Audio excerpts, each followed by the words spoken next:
Hello guys, welcome back, and finally how to edit like Gawx part 2 is here. If you still haven't watched part 1, then go watch it first. It's been more than a year since I uploaded part 1 and it crossed 20,000 views, and I got many comments saying thank you. So I will be adding more videos in this series with time. So the first thing is sudden change in music. Here is an example from Gawx video. I got a brand new whip. Hop up in that backseat out in front. In the video, when Gawx jumped into the water, the background sound became muffled.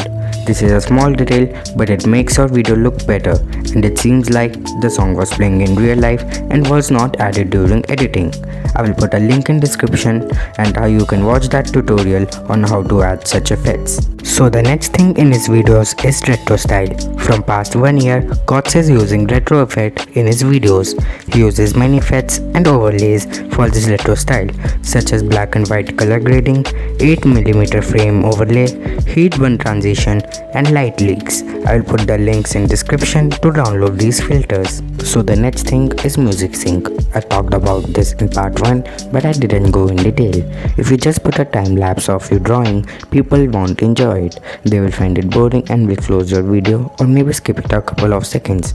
To avoid this, you can do cuts between your videos according to the beat. Many YouTube creators like Shrimpy and Quil do this. It makes your videos engaging and fun to watch.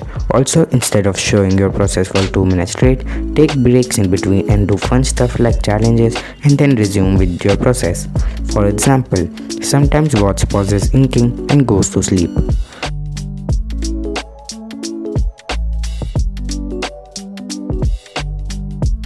The last thing is transitions. Go to YouTube and search for fun transitions like iTrue transitions and etc.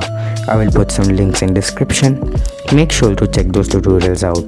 Before you go, please hear this. This video was a lot shorter than compared to part 1.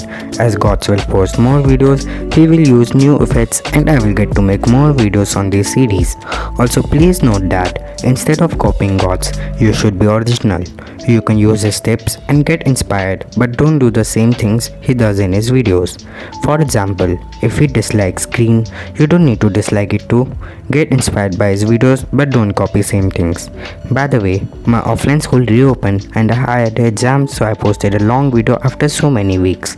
I will try my best to post one long video per month and a YouTube short video every week. It would mean a lot to me if you will subscribe. My goal is to get 1000 this year, and let's complete it, guys. Also, in my next videos, I will be customizing things like phone cases and etc. Maybe a skateboard too. So consider clicking that bell icon and I will see you in the next video. Thank you.